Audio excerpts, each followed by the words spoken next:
Day 11 of the festival saw the European premiere of Michael Winterbottom's Trishna, which takes Tess of the D'Urbervilles to contemporary India, starring Frida Pinto.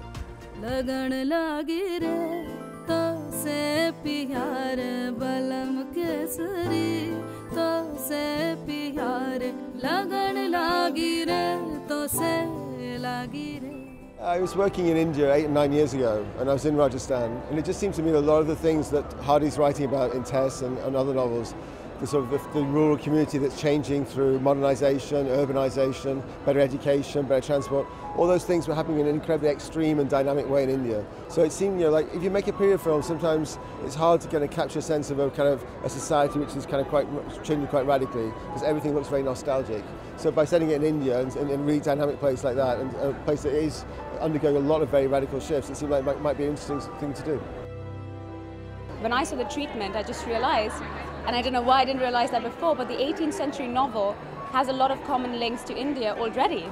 So it's a perfect adaptation. I mean, when you talk about the sexual double standards, or you talk about the 18th century industrial revolution and what's happening in modern day India, there's a lot in common. So when I read it, it kind of actually dawned on me then that there are probably more novels out there written in the 18th, 19th century that do not necessarily not written by Indian novelists, but could totally be adapted to India. So it was kind of a surprise that I didn't think of it.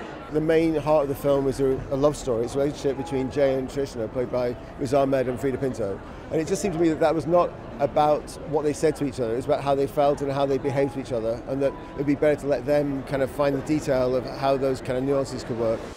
At the Curzon Mayfair, another classic story of love and class had its UK premiere. Andrea Arnold's breathtaking interpretation of Wuthering Heights.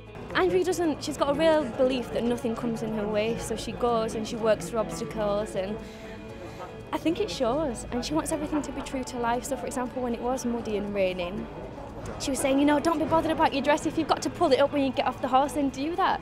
And it's really exciting for someone just to be so honest with the work that they were doing. I've got so much respect for her as a person, as a director. To get like a cast of practically unknown people to carry a film like this is incredible, and I think she deserves a lot of respect for having the balls to do that. I don't think a lot of people would have.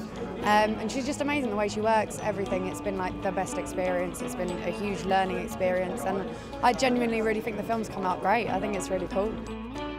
Finally, BFI South Bank saw artist and filmmaker Miranda July take to the stage for the final masterclass, presented in partnership with Swarovski. Do ideas tend to present themselves as one thing or another? Does an idea present itself as a feature film, as a short story, as a sculpture garden? After I finished The Future, I kept having this idea, thinking about this idea, that because I knew I would be working on a novel next, that's what I'm doing now. But I kept thinking like, oh, I know just who could play this part. And I'd really get far with it. I'd be like, I bet she'd do it, she seems like, and it's probably time to work with a star, I can make that leap. And then I'd be like, what am I thinking? Like, I have to write that character, that no one's gonna play that.